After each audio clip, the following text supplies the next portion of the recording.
दोस्तों, कर्मों से डरिए, ईश्वर से नहीं। ईश्वर माफ कर देता है, कर्म नहीं।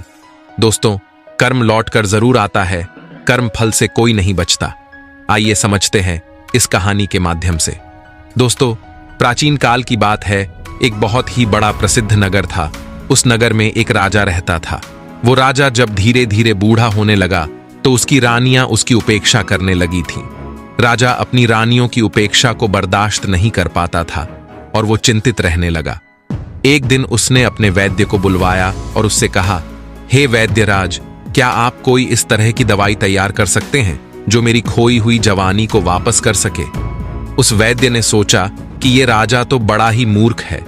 ये फिर से जवान होना चाहता है। ये जानता नहीं कि इस संसार में अगर व्यक्ति एक बार बूढ़ा हो गया तो दोबारा जवान नहीं हो सकता। और ये मुझसे कह रहा है कि मुझे ऐसी दवाई तैयार करके दो जिससे मेरी खोई हुई जवानी वापस आ जाए। ये राजा इतना मूर्ख है। इससे धन ऐंठना कोई बुरी बात नहीं है। इसीलिए मैं कोई ऐसी तरकीब लगाता हूं जिससे ये राजा मेरे ही जाल में फंस जाए। दोस्तों, उस वैद्य के मन में राजा के प्रति जो भावना थी वो अच्छी नहीं थी। वो उससे धन लेना चाहता था और उसका राज्य भी हड़पना चाहता था।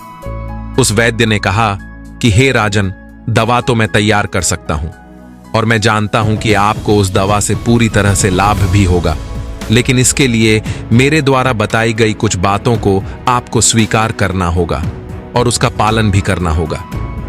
राजा ने पूछा कि कौन सी बातें हैं? उस वैद्य ने कहा कि इसके लिए आपको करीब 1 साल तक तहखाने में रहना होगा। राजा ने पूछा किस लिए?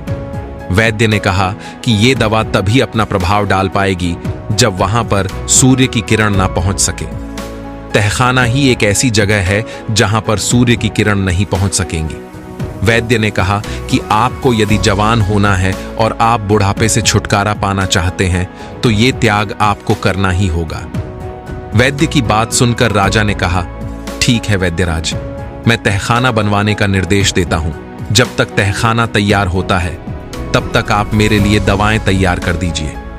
राजा की बात सुनकर वैद्य कहने लगा कि हे राजन, तहखाना तो तैयार करवाएंगे, लेकिन मेरी एक शर्त और भी है, वो भी आपको माननी होगी। उस तहखाने में आपको अकेले रहना होगा और आपके जो भी सेवक आप तक दवा और भोजन पहुंचाएंगे वो केवल तहखाने के दरवाजे पर ही रखकर वापस चले आएंगे। यदि आपको ये सारी चीजें मंजूर हो तो मैं दवा को तैयार करूं। राजा उस वैद्य की बात को सुनकर पूरी तरह से तैयार हो गया। राजा मन ही मन खुश हो रहा था कि चलो मेरी खोई हुई जवानी वापस आ जाएगी। और वैद्य अपने मन में ये सोच रहा था कि ये राजा कितना मूर्ख है। मैं इससे बहुत सारा धन ऐंठ लूंगा और इसके बाद इसके राज्य पर मेरा शासन हो जाएगा, क्योंकि राजा जब मेरे कहने के अनुसार तहखाने में चला जाएगा तो राज्य का जो भी कार्य है वो मेरे हिसाब से चलेगा। यही सोचकर निश्चित अवधि में उस वैद्य ने राजा को तहखाने में पहुंचा दिया और उसका उपचार करने का ढोंग करने लगा। उसने राजा से कहा कि हे राजन, अब कुछ ही दिनों के बाद आपका बुढ़ापा दूर होने वाला है और आपके स्वास्थ्य पर बहुत बड़ा प्रभाव पड़ने वाला है। अभी तक जो ये खाल आपकी लटकी हुई है, जो चेहरे पर आपकी झुर्रियां हैं, ये सब जाने लगेंगी और आपका शरीर बहुत ही बलशाली और एक जवान इंसान की तरह हो जाएगा।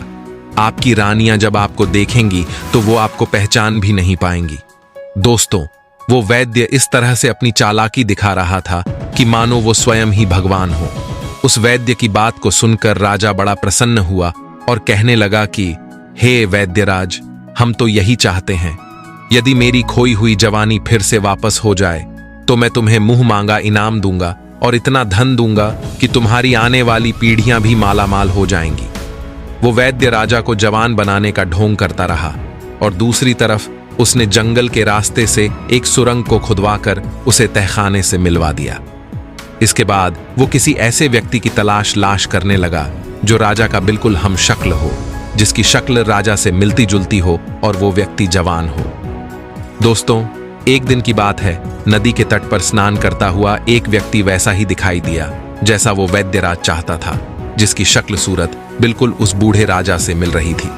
वैद्य उस व्यक्ति के पास पहुंचा और कहने लगा कि हे नौजवान, लगता है कि इस नगर में पहली बार आए हो। तुम कहाँ के रहने वाले हो? उस व्यक्ति ने कहा कि श्रीमान जी, आपने बिल्कुल ठीक पहचाना। मैं इस नगर में पहली बार आया हूं, लेकिन आप मुझसे ये सब क्यों पूछ रहे हो? वैद्य ने कहा कि तुम मुझे अपना मित्र ही समझो। अगर तुम मेरा कहना मानोगे और मेरे काम के लिए तैयार हो जाओगे तो मैं तुम्हें इस नगर का राजा बना सकता हूं। दोस्तों, वैद्य की बात सुनकर वो युवक आश्चर्यचकित हो गया। वो कहने लगा कि आप कैसी बातें कर रहे हो? क्या आपका दिमाग सही नहीं है? वैद्य बोला कि मेरा दिमाग पूरी तरह से सही है और मैं इस राज्य का वैद्य हूं। मेरा इस राज्य पर बहुत बड़ा प्रभाव है। मैं जो चाहता हूं वही कर सकता हूं। उस व्यक्ति ने कहा कि यह तो बड़ी खुशी की बात है। जब आप इतने प्रभावशाली व्यक्ति हैं तो आप मुझे जरूर राजा बना सकते हैं, लेकिन राजा बनने के लिए मुझे क्या करना होगा? वैद्य ने कहा, सिर्फ कुछ दिनों के लिए तुम्हें तहखाने में रहना होगा, लेकिन जैसे ही तुम तहखाने से बाहर आओ तो सीधे राज सिंहासन पर बैठोगे और तुम इस राज्य के राजा बन जाओगे। वैद्य की बात सुनकर वह व्यक्ति कहने लगा कि आपका यह प्रस्ताव मुझे स्वीकार है। बताइए, मुझे कितने दिनों तक इंतजार करना पड़ेगा? उस वैद्य ने कहा कि तुम्हें कुछ ही दिनों के लिए तहखाने में रहना होगा। इसके बाद तुम्हारा इंतजार खत्म हो जाएगा। ज्यादा से ज्यादा 6-7 दिन तक तुम्हें तहखाने में रहना होगा। इसके बाद मेरी जो भी योजना है उसी के अनुसार मैं अपना काम करूंगा। उस व्यक्ति ने कहा कि ठीक है। पास ही में एक गांव पड़ता है। उसी गांव के बाहर एक झोपड़ी है। मैं वहीं पर ठहरा हूं। आप जब चाहे किसी भी युवक को भेजकर या खुद आकर मुझे वहां से बुलवा सकते हैं। उस वैद्य ने कहा, ठीक है। दोस्तों, फिर वो वैद्य वहां से वापस आया और अपनी योजना पर उसने तेजी से काम शुरू कर दिया। एक रात की बात है। वैद्य ने बूढ़े राजा के खाने में जहर मिला दिया और उस जहर के कारण जब राजा की मृत्यु हो गई तो वो वैद्य राजा की लाश को कंधे पर लादकर सुरंग के रास्ते से बाहर निकल दिया। जंगल में एक बड़ा सा कुआं था। वैद्य ने उसी में राजा की लाश को फेंक दिया और फिर उसी सुरंग के रास्ते से वैद्य ने उस व्यक्ति को तहखाने में लाकर बिठा दिया और उससे कहा कि तुम्हें यहां कुछ दिन ही कष्ट सहना है। जैसे ही तुम्हारी दाढ़ी और मूंछें बड़ी हो जाएंगी और तुम एक राजा के जैसे दिखाई देने लगोगे, तब मैं तुम्हें इस तहखाने से बाहर निकालकर सीधा राजभवन में पहुंचा दूंगा और तुम इस तरह से रहना कि जैसे बुढ़ापे से छुटकारा पाकर तुम नए तरह से जवान हुए हो। उस व्यक्ति ने कहा कि यदि मुझे किसी ने पहचान लिया तो क्या होगा? वैद्य बहुत ही चालाक था। उसने ने कहा कि ये सब काम तुम मुझ पर छोड़ दो। जो भी होगा मैं संभाल लूंगा। तुम्हें सिर्फ इतना करना है कि मैं जो भी कह रहा हूं, जैसा भी कह रहा हूं, उसी के अनुसार तुम्हें चलना है। उस व्यक्ति ने कहा कि ठीक है, आप जैसा कहेंगे मैं वैसा ही करूंगा। इसके बाद वो वैद्य वहां से निकलकर राज दरबार में पहुंचा और वहां जो भी मंत्री और सभासद थे उन सब से कहा कि आप सभी के लिए एक बहुत बड़ी खुशखबरी है। मेरी दवाओं ने महाराज के ऊपर ऐसा असर किया है कि महाराज फिर से जवान हो गए हैं। कल वो महल में आएंगे और आप लोग उनके स्वागत के लिए तैयार रहना। फिर वहां के मंत्रीगण कहने लगे कि हम अपने राजा के नए रूप का भरपूर स्वागत करेंगे। फिर वैद्य वहां से सीधा रानियों के पास पहुंचा और वही बात उन दोनों रानियों से भी कही। इस बात को सुनकर दोनों रानियां प्रसन्न हो गईं। उन्होंने तय योजना के अनुसार वैद्य को बहुत सारा धन निकाल कर दे दिया। अगले ही दिन वैद्य ने तहखाने से उस व्यक्ति को लाकर सिंहासन पर बिठा दिया। उस नए राजा को देखकर सभी लोग, रानियां और वहां के मंत्री हैरान हो जाते हैं, क्योंकि उनके हिसाब से बूढ़ा राजा बिल्कुल एक युवा पुरुष दिखाई देने लगा था। दोनों रानियां और उनके मंत्री इस बात से सहमत हो गए कि यही उनके राजा हैं। इतना ही नहीं, उस वैद्य ने राजा बने युवक से यह भी कहा कि हे राजन, आपका जो पुराना नाम था वो आप बदल दीजिए, क्योंकि अब आपका शरीर भी नया हो गया है, इसलिए आपका नाम भी नया होना चाहिए। उस व्यक्ति ने कहा कि वैद्य जी, आपसे अच्छा नाम और कौन रख सकता है? जब आपने मुझे बुढ़ापे से जवान बना दिया है तो आप ही एक अच्छा सा नाम सोचकर रख दीजिए। फिर उस वैद्य ने जो भी नाम राजा का रखा वो सभी को पसंद आया और सभी ने उसकी सराहना की। अब एक नए नाम से वो राजा प्रसिद्ध हो गया था।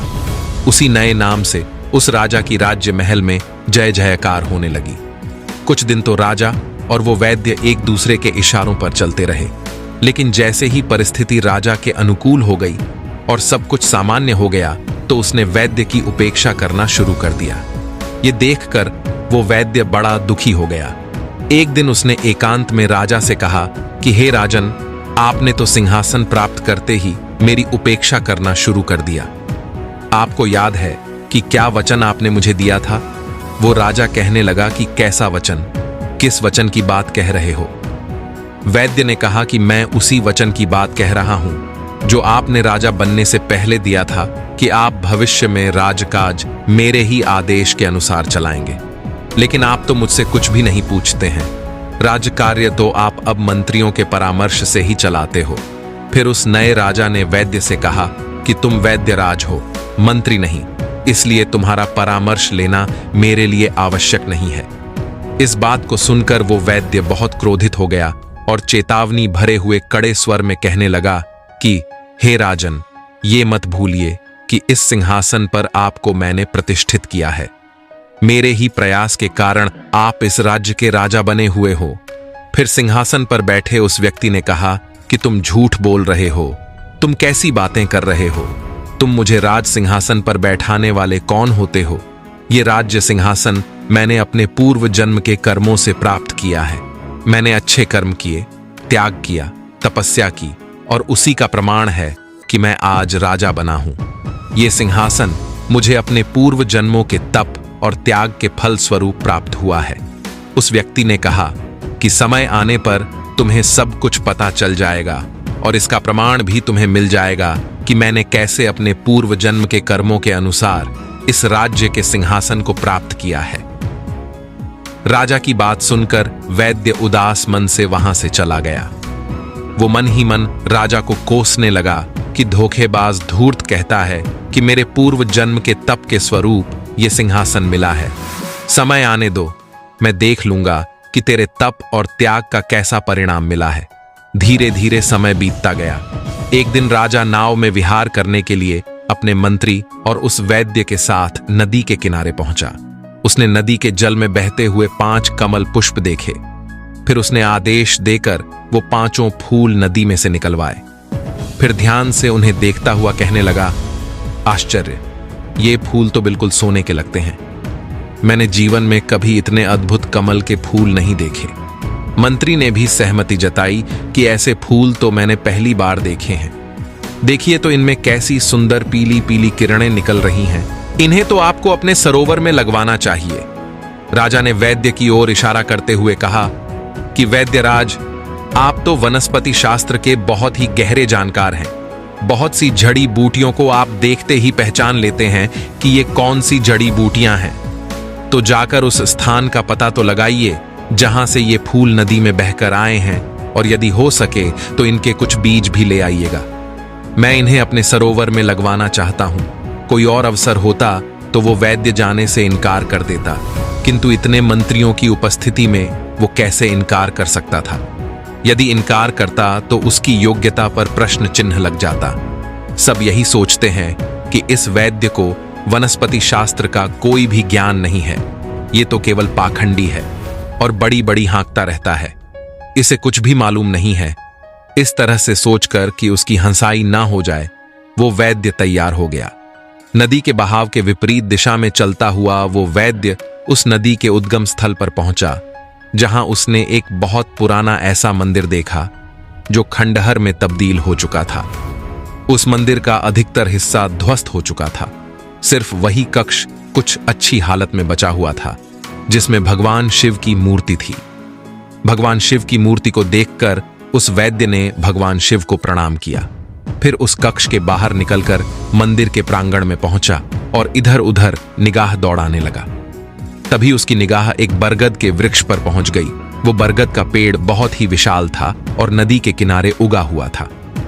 उसकी कुछ शाखाएं तो नदी के जल के ऊपर फैली हुई थीं। तभी उसकी नजर वृक्ष की एक शाखा पर लटके हुए एक मानव के कंकाल पर पड़ी। वो नर कंकाल बरगद की एक मोटी सी शाखा पर उलटा लटका हुआ था। उसकी टांगे आकाश की ओर थीं और सिर नदी के जल से कुछ ऊपर था। फिर वो वैद्य उस नर कंकाल के समीप गया और वो सोचने लगा कि ये कैसा कंकाल है और किसका है और क्यों विपरीत अवस्था में लटका हुआ है। क्या इसके उल्टा लटकने में कोई रहस्य छुपा है? वैद्य ये सब बातें सोच ही रहा था कि अचानक मौसम बदल गया। आकाश में बड़े बड़े काले घने बादल छा गए। हवा का प्रवाह तेज होने लगा। देखते ही देखते तेज आंधी के साथ घनघोर बरसात शुरू हो गई। बरसात में भीगने से बचने के लिए वो वैद्य बरगद के मोटे तने से सट करके खड़ा हो गया। फिर उसने देखा कि बरसात की जो बूंदें उस कंकाल को स्पर्श करके नीचे नदी में गिर रही थीं, उससे स्वर्ण कमल पैदा हो रहे थे। ये देखकर वो वैद्य बड़े आश्चर्य में था।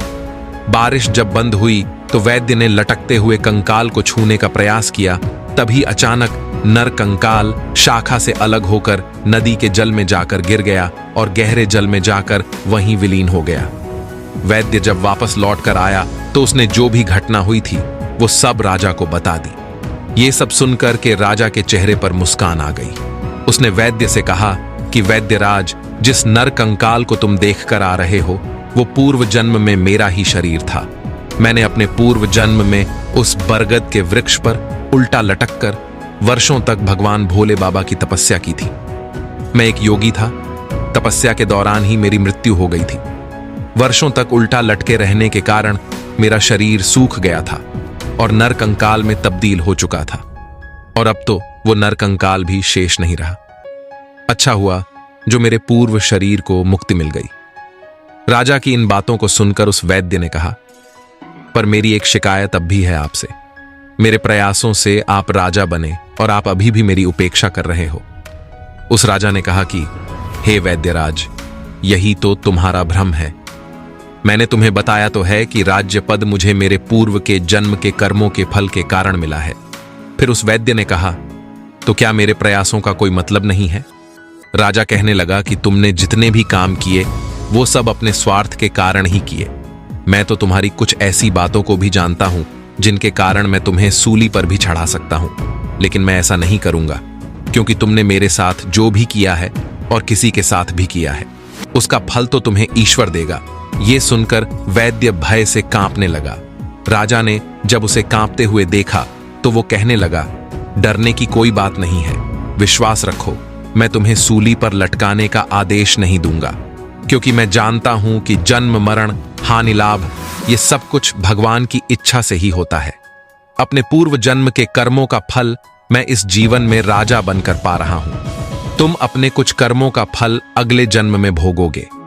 हो सकता है कि तुम्हारे जो कुकृत्य हैं उसका फल तुम्हें इसी जन्म में ही भोगना पड़े। अब जाओ, तुम उस दिन का इंतजार करो जब तुम्हें तुम्हारे कर्मों का फल लौटकर तुमको मिलेगा। दोस्तों, उस राजा की बातों को सुनकर वो वैद्य बड़ा उदास हुआ और वहां से चला गया और अपने घर में जाकर अपने पलंग पर लेट गया। दोस्तों, समय बीतता रहा और राजा का कहा हुआ भी सही हो गया। कुछ दिनों के बाद वो वैद्य जंगल में जड़ी बूटी ढूंढने के लिए गया। संयोग से वो उसी कुएं के पास पहुंच गया जहां उसने उस वृद्ध राजा की लाश को कुएं में फेंका था। उस कुएं में अब एक ऐसी ही झाड़ी उग आई थी जिसकी टहनियां कुएं के बाहर तक फैली हुई थीं। उन टहनियों में पीले रंग के बड़े ही सुंदर फूल खिले हुए थे।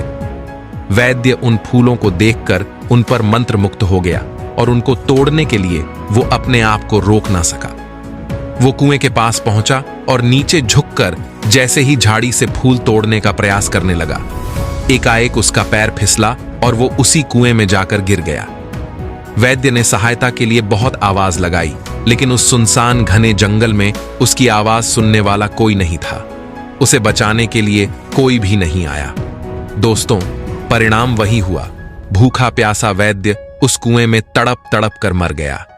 दोस्तों, मनुष्य को अपने बुरे और अच्छे कर्मों का फल एक ना एक दिन भोगना ही पड़ता है। कर्म फल से कोई नहीं बच सका है। इसलिए हर व्यक्ति को अपने जीवन में हमेशा अच्छा करना चाहिए। ना तो किसी का बुरा सोचना चाहिए और ना ही किसी के साथ बुरा करना चाहिए, ना ही किसी को कष्ट देकर रुलाना चाहिए। जो मनुष्य अपने जीवन में एक सच्चा व्यक्ति बनकर रहता है, हमेशा उसी की जीत होती है। मनुष्य को सत्कर्म करना चाहिए। सभी व्यक्तियों को मान सम्मान, यश, कीर्ति सत्कर्म से ही प्राप्त होती है। यही मनुष्यों का सच्चा और अच्छा जीवन होता है। हर व्यक्ति को अपने जीवन में इसी राह पर चलना चाहिए। कर्म अच्छे हैं तो भगवान भी साथ देते हैं। एक भक्त की गवाही देने स्वयं आए भगवान। जब आपकी तलाश में कहीं सवाल ना खो जाए भगवान से करो, इश्क कहीं जमाने के चक्कर में भगवान न खो जाए। ऊपर वाले पर रख भरोसा और चल दे अपनी मंजिल की तरफ। अगर तेरा नेक दिल है तो भगवान तेरी सहायता जरूर करेंगे। हमदर्द हमारा ऊपर वाला है, हमें धरती के लोगों से क्या मतलब। जब तक भगवान पर विश्वास है हमें डर से क्या मतलब। दोस्तों, एक समय की बात है, एक गांव में भोला राम नाम का एक बड़ा ही सीधा सरल स्वभाव का व्यक्ति रहता था। वे अपने नाम की भांति ही बहुत ही भोला भाला था। भोला गरीब था और उसकी परिस्थिति भी काफी सामान्य थी। भोला राम भगवान श्री कृष्ण का बहुत बड़ा भक्त था। जब भी कोई उससे कुछ पूछता था तो वो सीधे बोलता था, ठाकुर जी जाने। वो ठाकुर जी के अलावा किसी को जानता ही नहीं था। गांव में ठाकुर जी का मंदिर था, वो हमेशा मंदिर जाया करता था। एक दिन भोला मंदिर से घर की ओर जा रहा था, तभी उसे गांव का एक व्यक्ति रोकता है और कहता है, अरे भोला राम, क्या हाल है, सब ठीक तो है? भोला कहता है, सब ठाकुर जी की कृपा है। वो व्यक्ति पूछता है, अरे भोला, मैंने सुना है तुम्हारी बेटी राधिका विवाह योग्य हो गई है, आप उसका विवाह क्यों नहीं करा देते? भोला राम ने कहा, भाई मैं तो कोशिश कर रहा हूं, बाकी ठाकुर जी जाने। व्यक्ति कहता है, वो तो ठीक है भोला भाई, लेकिन पिता का भी तो एक फर्ज होता है। भोला राम बोला, भाई कोशिश में तो लगा हुआ हूं, बल्कि एक लड़का भी देख आया हूं और वहां बात भी तय हो गई है। लेकिन वही है कि आजकल हाथ में पैसा ही नहीं है और बिना पैसे के विवाह करना असंभव है। उस व्यक्ति ने भोला को सलाह दी, भोला भाई, यहां एक सेठ है गिरधारी लाल, उनसे आप विवाह के लिए रुपया उधार ले लो। विवाह के बाद कमाकर रुपया चुका देना, कम से कम बिटिया का विवाह तो हो जाएगा। भोला ने कहा, तुम सही कह रहे हो भाई, मैं अभी जाकर उनसे बात करता हूं, काम बना तो ठीक है, नहीं तो ठाकुर जी जाने। उस व्यक्ति की बात मानकर भोला राम सेठ गिरधारी के पास गया। भोला राम को देखकर सेठ ने कहा, भोला राम, आओ बैठो, बताओ कैसे आना हुआ। भोला राम बोला, सेठ जी, मेरी बिटिया विवाह योग्य हो चुकी है और उसके विवाह के लिए 1 लाख रुपए उधार चाहिए थे। सेठ ने कहा, 1 लाख रुपए मिल जाएंगे भोला, लेकिन एक बात ध्यान रखना, उन 1 लाख रुपए पर मैं हर साल ब्याज लूंगा। जब तक तुम पैसे नहीं चुकाओगे तब तक ब्याज लूंगा। भोला राम ने कहा, मंजूर है सेठ जी, सब मंजूर है। सेठ बोला, ठीक है, फिर आगे की लिखा पढ़ी कर लेते हैं। सेठ जी ने ब्याज की सामान्य दर तय की, लिखा पढ़ी हुई। उसके बाद भोला रुपए लेकर घर आ गया। उन रुपयों से भोला ने अपनी बेटी का विवाह धूमधाम से कराया। बेटी का विवाह हुआ, बेटी ससुराल को विदा हुई। इसके बाद भोला ने घर छोड़ दिया और ज्यादातर समय गांव के ठाकुर जी के मंदिर में बिताने लगा। दूसरी तरफ वो काम करके कर्जा चुकाने के लिए पाई पाई बटोरने लगा। 1 साल के अंदर ही उसने पूरा पैसा इकट्ठा कर लिया और वो रुपया लेकर सेठ जी को वापस करने पहुंच गया। सेठ जी को वापस करते हुए बोला, सेठ जी, ये लीजिए आपके पैसे ब्याज के साथ, जैसा आपने बोला था। सेठ बोला, अरे वाह भोला राम, तुमने तो पैसा समय से पहले ही चुका दिया। चलो अच्छा किया, चलो मैं इसकी रसीद बना देता हूं कि तुमने मुझे सूद समेत सारे पैसे लौटा दिए हैं। उसने रसीद बनाई और भोला को देते हुए कहा, लो भोला राम, पढ़ लो क्या लिखा है। भोला कहने लगा, इसमें क्या लिखा है सेठ जी? ठाकुर जी जाने, मैं कुछ नहीं जानता कि क्या लिखा है। मैं ठहरा अनपढ़ गवार, आपने लिख दिया, इतना ही काफी है मेरे लिए। अब सेठ सोचने लगा, ये भोला तो सच में बहुत भोला है, ये सही मौका है इसको पागल बनाने का। फिर सेठ ने भोला से कहा, अरे भोला, एक काम करो, ये कागज मुझे दे दो और तुम जाकर मेरे लिए जरा पानी लेकर आओ। सेठ की बात मानकर भोला पानी लेने चला गया। तभी सेठ ने वो रसीद अपने पास रख ली और उसकी जगह एक कागज पर कुछ ऐसे ही लिखकर वो कागज भोला राम को पकड़ा दिया। भोला राम कागज लेकर मंदिर आ गया। उसने रसीद ठाकुर जी के चरणों में छोड़कर अपने कमरे में रख दी। अब वो बेफिक्र हो गया था। एक दिन भोला राम घर की ओर जा रहा होता है, तभी वो सेठ उसे रोक लेता है और कहता है, अरे भोला राम रुको। भोला राम बोला, हाँ सेठ जी बताइए।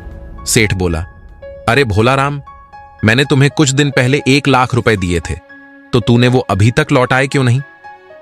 भोला आश्चर्य में था। उसने कहा, कैसी बात कर रहे हैं सेठ जी, मैंने वो पैसे तो आपको कुछ दिन पहले ही लौटा दिए थे और उसके बदले आपने मुझे एक रसीद भी दी थी, भूल गए क्या आप? सेठ फिर बोला, अरे कैसी रसीद, मैंने कोई रसीद नहीं दी तुम्हें। उन दोनों की बातें सुनकर गांव के लोग वहां इकट्ठे हो गए। सेठ गांव के लोगों से कहने लगा, देखो भाई देखो, ये भोला मुझसे पैसे लेकर लौटा नहीं रहा और मांगने पर इधर उधर की बातें बना रहा है। भोला राम ने कहा, सेठ जी आपको क्या हो गया है, आप झूठ क्यों बोल रहे हो? मैंने आपको पैसे लौटा दिए थे। सेठ बिगड़ने लगा, मैं झूठ बोल रहा हूं या तुम? भोला राम बोला, मैं सच बोल रहा हूं सेठ जी, आप झूठ बोल रहे हो ठाकुर जी की कसम। फिर सेठ कहने लगा, अच्छा, एक तो चोरी और ऊपर से सीना जोरी, तो फिर ठीक है, फिर तो अब अदालत में मिलना, तुम वहां देखेंगे कौन सच बोल रहा है और कौन झूठ। इसके बाद सेठ ने भोला राम के भोलेपन का फायदा उठाने के लिए उस पर मुकदमा कर दिया। अदालत ने दोनों पक्षों को बुलाया और कटघरे में खड़ा किया। सुनवाई शुरू हुई। जज ने कहा, हां बताइए क्या समस्या है? सेठ बोला, जज साहब, इस भोला राम ने मेरे से 1 लाख रुपए लिए थे और अब वापस नहीं दे रहा। मांगने पर कहता है कि मैंने रुपया चुका दिया है। भोला राम से पूछा जाता है, भोला, क्या तुमने सेठ से 1 लाख रुपए उधार लिए थे? भोला बताता है, हां जज साहब, मैंने पैसे लिए थे, लेकिन मैंने सारे पैसे सूद समेत सेठ जी को लौटा दिए हैं। जज पूछते हैं, आपके पास इसका कोई सबूत है? भोला राम बताता है, हां जज साहब, मेरे पास सबूत है। इन्होंने मुझे कागज में सब कुछ लिख कर दिया था। ये लीजिए। वो सेठ का दिया हुआ कागज जज को दे देता है। जज उसे देखकर कहते हैं, ये कोई हिसाब नहीं है, इसमें तो ऐसा कुछ लिखा ही नहीं है। तब भोला राम रोते हुए कहता है कि जज साहब, मैं झूठ नहीं बोल रहा, मैं सच बोल रहा हूं। मैंने इनको सारे पैसे लौटा दिए थे। इसके बदले में इन्होंने मुझे यही कागज दिया था और कहा था इस पर सब कुछ लिखा है। जज ने कहा, ठीक है भाई, रो मत। ये बताओ, तुमने जब सेठ जी को रुपया दिया था तो क्या तुम्हारे और सेठ जी के बीच में कोई तीसरा था? तब भोला कहता है, सत्य कहता हूं जज साहब, मैंने जब सेठ जी को रुपए दिए थे तो मेरे और सेठ जी के बीच में ठाकुर जी के अलावा कोई नहीं था। जज साहब ने कहा कि ठीक है, तुम जाओ। और अगली तारीख पर आना लगता है। ठाकुर कोई गांव का व्यक्ति है जो इन दोनों के लेन देन में शामिल था।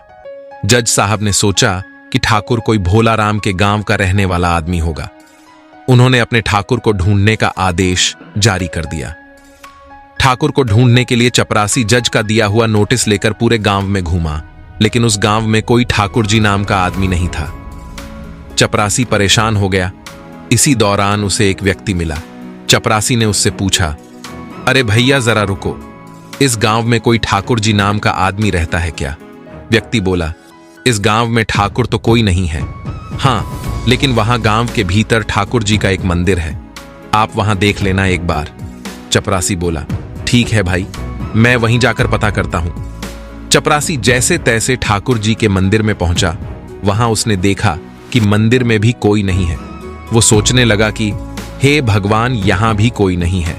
एक काम करता हूं, ये नोटिस ठाकुर जी के चरणों में रख देता हूं, बाकी अब भगवान जाने। चपरासी आदेश का पर्चा ठाकुर जी के चरणों में रखकर चल देता है। अगली तारीख आई तो सब न्यायालय पहुंचे। जज पूछते हैं, कल हमने एक नोटिस ठाकुर जी को भिजवाया था, ठाकुर जी आए हो तो उपस्थित हो। जज बिना जाने ठाकुर जी के नाम की आवाज लगवाने लगे। ठाकुर जी हाजिर हो।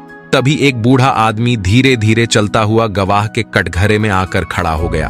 उस बूढ़े आदमी को देखकर भोला हाथ जोड़कर खड़ा हो गया, क्योंकि वो समझ गया था कि वो बूढ़ा व्यक्ति और कोई नहीं, स्वयं ठाकुर जी हैं। जज ने पूछा, आप ही ठाकुर जी हैं? बूढ़े आदमी के भेष में स्वयं ठाकुर जी वहां खड़े थे। वो बोले, जी हां जज साहब, वैसे तो मेरे अनेकों नाम हैं, उनमें से एक ठाकुर भी है। जज ने कहा, तो बताइए, जब भोला राम ने सेठ जी को पैसे दिए थे तब क्या आप वहां थे? बूढ़े आदमी ने कहा, जी हां जज साहब, मैं वहीं पर था। फिर जज ने पूछा, इसका कोई प्रमाण है आपके पास? बूढ़े आदमी ने कहा, हां प्रमाण है, मैं बताता हूं आपको। इस सेठ की अलमारी में 4 नंबर बही खाते की एक रसीद पड़ी है, आप वो रसीद मंगवा लीजिए, उसमें सब साफ साफ लिखा है। ये सुनकर वो सेठ सन्न रह गया। जज ने चपरासी को सेठ के घर भेजा। चपरासी साहूकार के घर गया और वो रसीद ले आया। जज साहब ने जब वह रसीद पढ़ी तो उसमें सब साफ साफ लिखा हुआ था। जज साहब ने सेठ को दोषी पाया, उसे सजा दी और भोला को सम्मान के साथ मुक्त कर दिया। ये सब होने के बाद गवाह के भेष में आए ठाकुर जी भी वहां से चले गए। अब जज साहब ने भोला को अलग से बुलाकर पूछा, भोला, क्या ये ठाकुर जी तुम्हारे गांव में रहते हैं? मैंने बहुत से गवाह देखे, पर जैसा आनंद और सुकून का एहसास मुझे इन्हें देखकर हुआ, वैसा कभी नहीं हुआ। भोला राम बोला, हां जज साहब, ठाकुर जी वही हैं जिनका मेरे गांव में मंदिर है। जज ने पूछा, क्या इन्होंने मंदिर बनवाया है? इनकी वेशभूषा से तो लगता नहीं है कि इनके पास इतना धन होगा। भोला राम ने कहा, जज साहब, मंदिर उन्होंने नहीं बनवाया, बल्कि ये वो है जो मंदिर में विराजते हैं। जज ने आश्चर्य से पूछा, क्या? मैं समझा नहीं। तब भोला कहता है, जज साहब, ये स्वयं ठाकुर जी हैं, भगवान श्री कृष्ण हैं, और मैंने इन्हीं की बात की थी, और आज ये मुझे बचाने के लिए एक बुजुर्ग व्यक्ति का भेष बदलकर अदालत में आए और मेरे लिए गवाही दी। तब जज उदास होकर कहता है, आज मुझसे बड़ी भूल हो गई। मेरे आगे भगवान खड़े रहे और मैं बैठा रहा। जज को यह सोचकर बहुत पीड़ा हुई। उन्होंने अपना जज का पद त्याग दिया और वृंदावन में आकर बस गए। दोस्तों, कुछ चीजें बिना मांगे ही मिल जाती हैं, केवल समीप जाने से। जैसे आग से गर्माहट, पानी से शीतलता, गुलाब से सुगंध मांगनी नहीं पड़ती, केवल उनके पास जाना पड़ता है। इसी तरह ईश्वर से निकटता बढ़ाइए, उनके समीप जाइए, सब कुछ बिन मांगे मिल जाएगा। भगवान कहते हैं कि तुम वो करो जो तुम चाहते हो, फिर वही होगा जो मैं चाहता हूं। तो तुम वो करो जो मैं चाहता हूं, फिर वो हो जाएगा जो तुम चाहते हो। दोस्तों, भगवान कृष्ण और अर्जुन की एक छोटी सी बहुत ही दिलचस्प कहानी है, ध्यान से सुनना। एक बार भगवान कृष्ण और अर्जुन राज्य में टहलने निकले। दोनों ने देखा कि एक ब्राह्मण भिक्षा मांगने के लिए घरों की तरफ जा रहे हैं। ये देखकर अर्जुन को अच्छा नहीं लगा। उन्हें लगा कि पंडित जी भिक्षा मांग रहे हैं, अलग अलग घर में जा रहे हैं। तो अर्जुन को दया आई। उन्होंने पंडित जी को बुलाया और कहा, महाराज प्रणाम, मेरे पास आपके लिए कुछ है। और उन्होंने पंडित जी को सोने के सिक्कों का एक गट्ठर दे दिया। पंडित जी बहुत खुश हुए कि क्या बात है, भगवान के मित्र ने इतनी मदद की है, ये भगवान की कृपा है। ब्राह्मण ने भगवान को प्रणाम किया, अर्जुन को प्रणाम किया और फिर अपनी झोपड़ी की तरफ चले गए। वो बहुत खुश थे। वो सोच रहे थे कि ये क्या हो रहा है। उनकी जिंदगी बदल गई है। उनके जीवन में बहुत सारी खुशियां आने वाली हैं, इतने सारे सोने के सिक्के। लेकिन देखिए, पंडित जी का दुर्भाग्य, वो रास्ते में एक डाकू से टकरा गए। डाकू ने सोने के सिक्कों का थैला लूट लिया। पंडित जी उदास दिल से अपनी झोपड़ी में पहुंचे और अपनी पत्नी से सब कुछ बता दिया कि आज खुशी आई थी और फिर गायब हो गई। मतलब वो आने से पहले ही चली गई। उनकी पत्नी को बहुत बुरा लगा। अगली सुबह क्या करना था, पंडित जी का काम तो वही था। वो फिर भिक्षा मांगने निकल गए। वो फिर से भिक्षा मांग रहे थे। फिर से भगवान कृष्ण और अर्जुन टहलने निकले थे।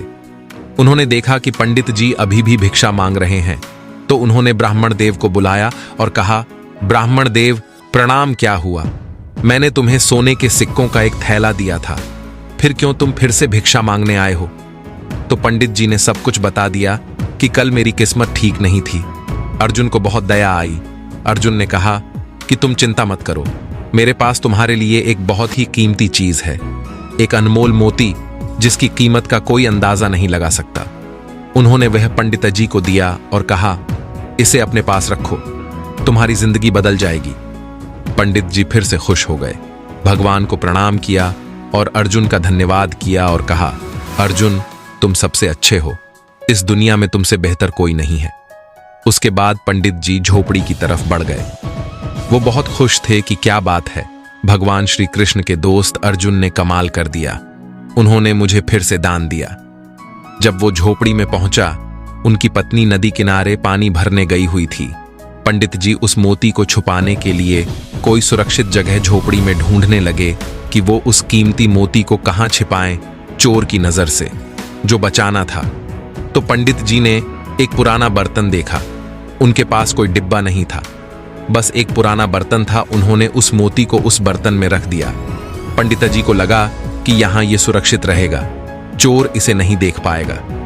पंडित जी आराम करने चले गए। वो आराम करते हुए सो गए।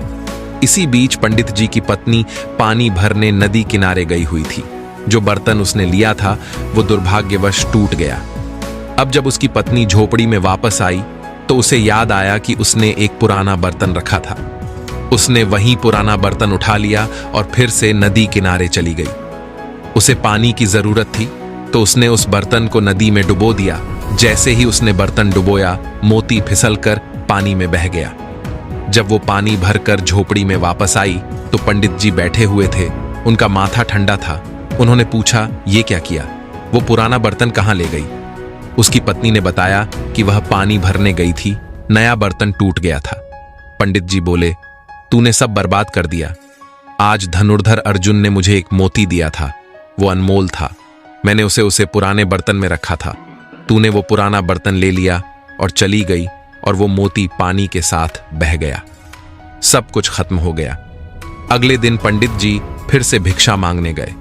2-3 दिन बाद फिर से भगवान कृष्ण और अर्जुन टहलने निकले। उन्होंने पंडित जी को देखा। अर्जुन ने पूछा, प्रणाम पंडित जी। पंडित ने कहा, भिक्षा मांगने आया हूं।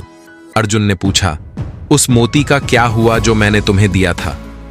पंडित जी बोले, क्या बताऊं महाराज, मेरी किस्मत खराब है। मेरी पत्नी नदी से पानी लेने गई तो वो पुराना बर्तन ले गई जिसमें मैंने मोती रखा था और वह के किनारे चली गई और वह मोती नदी में बह गया। अर्जुन बोले, तुम तो कुछ कर ही नहीं पा रहे हो। अर्जुन ने भगवान कृष्ण की तरफ देखा और कहा, हे प्रभु, मेरी मदद करो, कुछ करो। भगवान कृष्ण ने अपनी जेब से 2 सिक्के निकाले और पंडित जी को दे दिए। फिर कहा, एक काम करो, अब तुम आगे मत जाओ, वापस जाओ। जिस रास्ते से आए हो उसी रास्ते पर लौट जाओ। अपनी झोपड़ी में वापस जाओ, सब कुछ ठीक हो जाएगा। पंडित 2 सिक्के लिए और वापस चल पड़े। चलते चलते पंडित जी सोचने लगे कि भगवान कृष्ण के दोस्त कितने अच्छे हैं। उन्होंने मुझे कितनी बार भिक्षा दी है, मेरी बहुत मदद की है, और भगवान कृष्ण ने तो सिर्फ 2 सिक्के दिए हैं। इनसे मेरी जिंदगी का क्या होगा? पंडित इसी सोच में वापस जाते रहे। उसी समय एक मछुआरा नदी किनारे से उसी रास्ते से आ रहा था। उसके पास एक जाल था। उस जाल में एक सुंदर मछली फंसी हुई थी। जब पंडित जी ने उसे देखा तो उन्हें उस मछली पर दया आई। उन्होंने सोचा, 2 पैसे तो मेरे लिए किसी काम के नहीं हैं, मैं इनसे किसी की जान बचा सकता हूं। तो उन्होंने मछुआरे को 2 सिक्के दिए और कहा कि मछली को छोड़ दो। मछुआरे ने मछली को छोड़ दिया और उसे पंडित को दे दिया।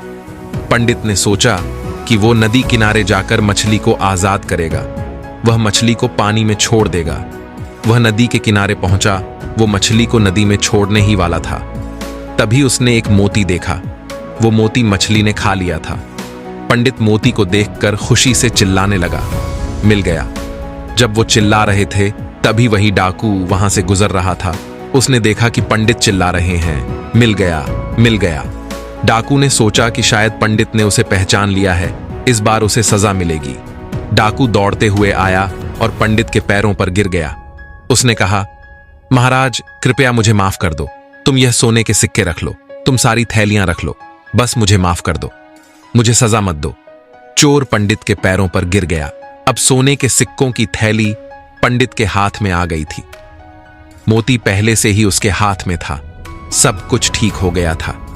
जब अर्जुन ने यह देखा तो उन्होंने भगवान कृष्ण से सिर झुकाकर कहा, हे प्रभु, ये क्या चमत्कार है। भगवान आपने क्या किया। मैंने उस पंडित की मदद की। मैंने उसे सोने के सिक्कों की एक थैली दी, एक कीमती मोती दिया, फिर भी कुछ नहीं हुआ। उसके हाथ से सब कुछ चला गया था और अब आपने बस 2 सिक्के दे दिए और अब उसके पास सब कुछ है। ये सब कुछ उलट पुलट कैसे हुआ? भगवान श्री कृष्ण ने अर्जुन से कहा, सब कुछ बस कर्म का खेल है, सब कुछ बस सोचने का खेल है। जब तुमने उस पंडित को सोने के सिक्कों का थैला दिया तो पंडित ने अपने बारे में सोचना शुरू कर दिया। वह अपनी जिंदगी के बारे में सोचने लगा। वह सिर्फ अपने बारे में ही सोच रहा था। फिर जब तुमने उसे मोती दिया तब भी वह अपने बारे में सोच रहा था। आज जब मैंने उसे 2 सिक्के दिए तो उसने उन 2 सिक्कों से मछली की जान बचाने के बारे में सोचना शुरू कर दिया। जहां उसने किसी और के बारे में सोचा, किसी की मदद करने के बारे में सोचा, वहीं उसकी जिंदगी में एक चमत्कार हुआ। दोस्तों, भगवान श्री कृष्ण और अर्जुन की कहानी हमें एक बहुत बड़ी बात सिखाती है। जिंदगी में अच्छे काम करने से अच्छे नतीजे मिलते हैं। अगर कभी जिंदगी में मौका मिले तो किसी की मदद जरूर करो। दिल से की गई मदद एक दुआ के रूप में लौट कर आती है और दुआओं में बहुत बड़ा जादू होता है।